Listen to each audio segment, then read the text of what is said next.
Баршаңызға сәлем. Үй жағдайында 30 минутта дайын болатын қаймақ қосылған пирог дайындайтын боламыз. Ең алдымен заливкасын дайындап аламыз. Заливкасына жұмыртқа мен сахарымызды қосып, араластырып аламыз.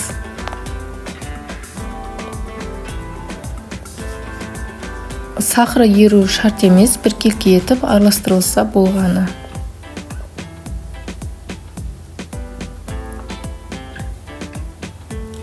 Одан кейін қаймақ пен крахмалымызды қосып, тағы да араластыратын боламыз.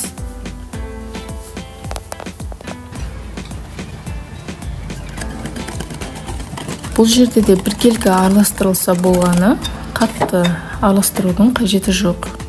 Енді тестасын дайындайтын боламыз. Бұл жерде өлшеп алынған ұнымызға, яғни електен өткізілген ұнымызға маргаринімізді қосып, жақсылап араластырасыздар да крошка дайын болады. Сол крошканың үстіне жұмыртқа, сахар және разрыхлителімізді қосып, тағы да араластыратын боламыз. Тағы да крошка дайын болады.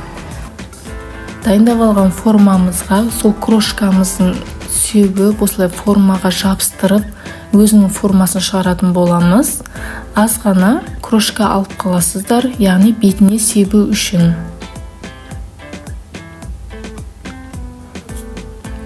Енді дайындап қойған заливкамызды құйып, алып қалған крошкамызды заливкамыздың бетіне сүйіп шығамыз.